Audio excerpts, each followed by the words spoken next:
alaikum li kahlidat Israel. Peace and blessings be to the Kohen. This is a very powerful verse, 2 Timothy chapter 3, starting with verse 1. This whole passage right here, okay? Because he's describing the characteristics of the people at the time of the fulfillment of prophecy. We never really look at the Greek when we go read the Bible. A lot of people think they're reading the Bible, but they don't actually uncover the language that it came forth in. So they miss a lot of substance. So the first things first, going to 2 Timothy chapter 3 and starting with verse 1, okay? First thing is he tells us to understand. He wants us to know by experience and also to what? Perceive with our senses. Okay, so there's some observation that's supposed to be taking place on our behalf. So he wants us to come to know.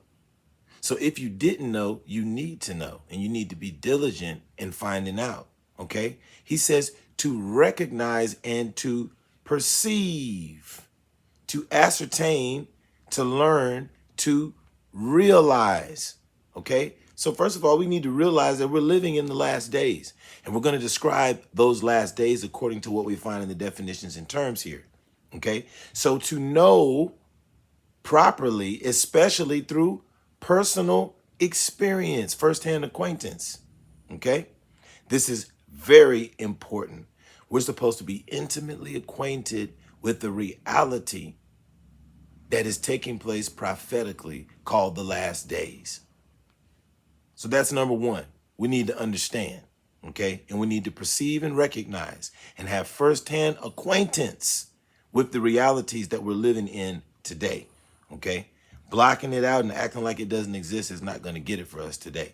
And when we go through the rest of the scripture, we're going to understand why we have to be so rigid and so solid in our faith and our belief. Yahweh Allah has not called us to be soft and timid. Okay,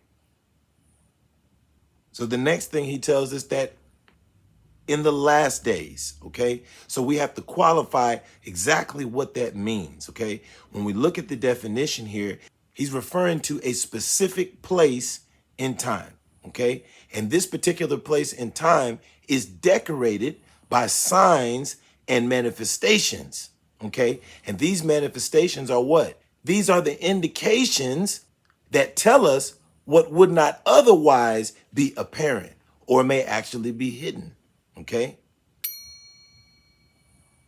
so he tells us that at the last days, in the last days, okay, this is the root of the word eschatology. Eschatos, last, extreme, final end, okay, the remotest part. So we're talking about the farthest place in history, okay? So this also lets us know he's talking about modern times, okay? Because right now, today, is the most remote time in history, okay?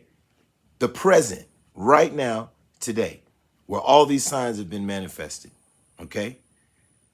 So when he talks about the last day, okay, this denotes that with which the present age, which precedes the time of the Messiah or the glorious return of Christ, will be closed. What does this mean?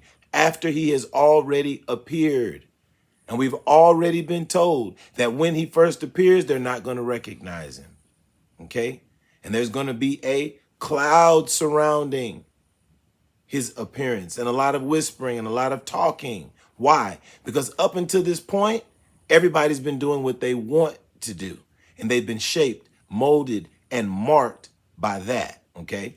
And this is why he goes on through the rest of this particular passage and describes to you these particular characters.